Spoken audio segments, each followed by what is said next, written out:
Mungkin untuk tahun 1965 sampai tahun 880-an masih bisa diterima. Tetapi untuk masa-masa sekarang apakah begitu juga? Mungkin saja masih ada yang bisa menerima, akan tetapi pada akhirnya belum tentu bisa mendatangkan kebahagiaan. Seperti yang aku alami ini, karena satu keterpaksaan, aku harus menuruti kehendak orang tuaku akibat dari kebangkrutannya. Halo, selamat datang di channel Mbak Yayuk. Assalamualaikum warahmatullahi wabarakatuh. Saya Mbak Yayuk, pemilik sekaligus host di channel ini yang akan membawakan kisah nyata untuk kalian semua. Tolong anggap cerita ini hanya sekedar hiburan dan pelajaran saja. Dan jika ada kesamaan nama, tempat dan kejadian, semua itu mungkin hanya kebetulan semata. Silahkan ambil sisi baiknya dan buang sisi buruknya. Oke, selamat menikmati vlog dan kumpulan cerita dan kisah nyata dari saluran Mbak Yayuk. Subscribe dulu biar sama-sama enak. Nah, sebelum mulai ceritanya, mari perkenalkan dengan tokoh utama dalam kisah ini, tapi semua nama akan disamarkan demi privasi. Ini merupakan malam ketiga pernikahanku, dan malam keduaku di kota ini, dan kembali lagi, aku kecewa lagi. Ketika sekali lagi istri dari perjodohan kedua orang tuaku, tak mampu menuntaskan kebutuhanku sebagai seorang suami. Aku menerima perjodohan ini karena aku tahu dengan pernikahanku ini, aku bisa membantu kelangsungan bisnis transportasi milik papaku di Bali. Karena orang tua Renata setuju untuk memberikan modal usaha jika aku mau menikah dengan anaknya yang saat ini sudah berusia 40 tahun. Tentu saja awalnya aku menolak keras perjodohan ini, namun kenyataan menghadapkanku pada keadaan di mana usaha papa yang terancam bangkrut dan sangat membutuhkan suntikan modal. Karena itu merupakan sumber penghasilan keluarga satu-satunya, tentu aku juga tidak bisa bersikap masa bodoh. Akhirnya dengan berat hati ku terima juga perjodohan dengan wanita yang usianya 15 tahun lebih tua dariku. Wanita yang secara fisik jauh dan bayangan wanita impianku, bahkan jauh dari wanita-wanita yang selama ini sering menghabiskan malam bersamaku. Sebagai seorang pemuda yang besar di tempat seperti Bali dan ditunjang dengan penampilan fisik yang banyak orang bilang macho. Tentulah aku sangat tidak kesulitan untuk bisa mendapatkan teman wanita dan seperti kehidupan remaja di sini pada umumnya. Keluar masuk diskotik dan bekerja kreatif bebas sudah jadi hal biasa buatku. Aku sangat menyukai bekerja kreatif dengan wanita dan hampir tiap hari aku selalu bekerja bersama para wanita yang menemani hari-hariku. Namun kini aku harus menikah dengan wanita yang secara kemampuan untuk bekerja kreatif itu sangat payah sekali. Aku benar-benar merasa kecewa. 2 malam sudah aku bersamanya, tetapi hanyalah kekecewaan yang aku dapatkan. Entahlah, apakah aku bisa bertahan dengan semua ini? Secara sebelum ini aku selalu bebas untuk memenuhi hobiku itu. Pagi Tuan, sapa Simbok pembantu yang kerja di rumah ini ketika aku baru saja keluar dari kamarku. Yang lain sudah pada berangkat ya Mbok? Tanyaku. Karena aku tinggal di sini tidak hanya bersama istriku, tapi juga mama mertuaku. Sudah Tuan, apa Tuan mau sarapan? Tanyanya lagi. Saya minta teh aja ya Mbok, nanti saya tunggu di teras samping. Rumah ini cukup besar dengan halaman yang luas dan indah, di mana halaman samping menghadap ke arah matahari terbit. Hal ini mengingatkanku akan keadaan ketika aku masih di Bali. Ku buka situs forum dari tabku, sudah hampir lumayan lama aku bergabung di sini. Aku biasanya menuliskan pengalamanku bersama para bule dalam bentuk cerita pengantar tidur. Namun kali ini aku ingin mencoba melihat-lihat cerita tentang obat untuk seorang wanita yang begitu dingin yang mungkin bisa ku berikan pada Renata. Tapi tulisan pesan baru masuk mengalihkan tujuanku. Ku buka pesan itu dan ada pesan dari seseorang yang selama ini suka memancing-mancing ke aku. Yang isinya menanyakan apakah aku sudah di Jakarta dan memintaku untuk menghubunginya jika aku sudah berada di Jakarta. Akhirnya ku batalkan niat mencari obat untuk istriku karena tiba-tiba terbesit pikiran untuk bekerja kreatif dan kuputuskan untuk menemui orang itu. Kukirim pesan untuk mengabarkan kalau aku sudah di Jakarta. Dan tak berselang lama, langsung ada balasan yang menanyakan apakah bisa bertemu, dan kami pun janjian ketemuan siang ini. Permisi tuan, ini teh manisnya dan ada goreng pisang untuk temannya. Simbok membuyarkan lamunanku. Oh iya, makasih Mbok. Selesai sarapan dan mandi, aku langsung berangkat ke tempat yang dijanjikan karena memang aku disediakan mobil. Beberapa pasang mata memandangku saat aku memasuki kafe ini. Belum sempat aku mencari tempat duduk, tiba-tiba saja seseorang sudah menyapaku dari belakangku. Arman ya, katanya. Dan ketika aku berpaling, aku langsung tahu kalau ini adalah orang yang sudah buat janji untuk ketemuan karena kami sudah sering bertukar foto. Untuk sesaat keakraban di email berubah menjadi kecanggungan di pertemuan pertama ini. Silakan. Suara pelayan yang menyajikan pesanan kami membuyarkan kecanggungan kami. Kamu gak kerja, bisa ketemuan jam segini? Tanyaku pada wanita di depanku. Gak, aku kerja shift malam, jawabnya. Oh, satpam kah? Hihihi.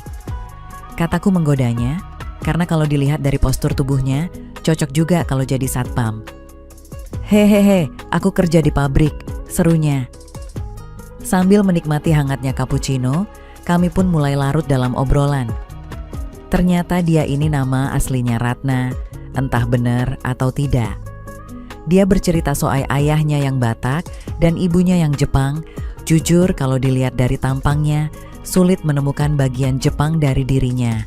Hihihi. Dan seperti yang sudah kuduga, pembicaraannya pun mulai mengarah ke arah hubungan layaknya sepasang suami istri gitu.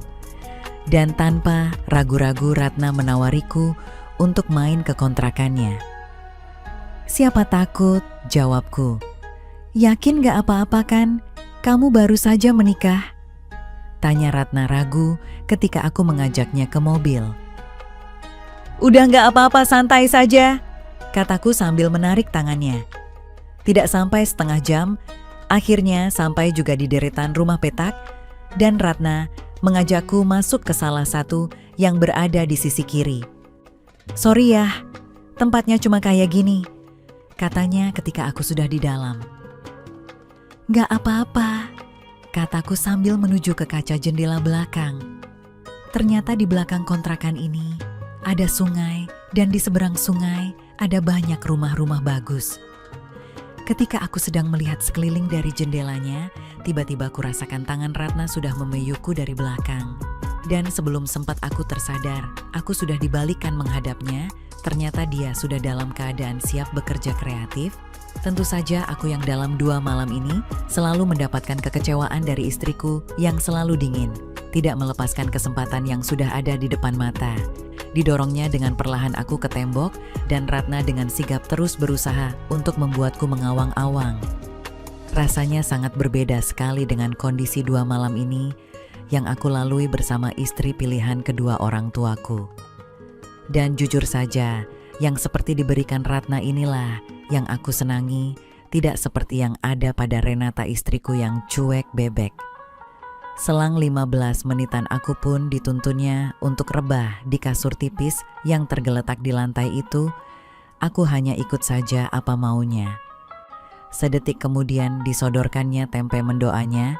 Aku pun tidak menyia-nyiakannya. Aku tahu apa yang dia mau. Sekarang saja ya Ratna, pintaku. Dan sepertinya juga dia pun sudah ingin juga ikut bekerja kreatif bersamaku siang itu. Diaturnya posisinya sedemikian rupa sehingga menghasilkan satu hasil yang sesuai dengan harapan kita berdua. Dan aku pun mulai bekerja dengan irama yang terkadang cepat dan terkadang lambat. Inilah pekerjaan yang kuinginkan selama ini, yaitu pekerjaan yang belum kurasakan bersama istriku. Selang beberapa menit aku pun merasakan kalau sudah dekat sekali yang disusul Ratna tidak lama kemudian. Seharian itu aku terus mengulangnya dengan Ratna. Sekitar jam 5 sore, aku kembali ke rumah. Renata dan papa mertuaku belum pulang, aman, pikirku. Di rumah yang mewah ini, seperti malam-malam sebelumnya, Renata tidak ada perubahan, masih saja seperti malam sebelumnya. Renata, aku ini adalah suamimu sekarang, dan tentunya aku sebagai suami ingin juga melalui malam yang indah dengan istriku. Aku bukan boneka yang hanya dijadikan pajangan, kataku dengan emosi ketika Renata hendak tidur tanpa mempedulikan aku. Dengar ya, aku tahu kamu mau menjadi suamiku hanya untuk uang agar usaha orang tuamu tetap bisa berjalan. Jadi jangan menuntut macam-macam, terima saja. Kata-kata yang sungguh tidak kuduga keluar dari mulut Renata.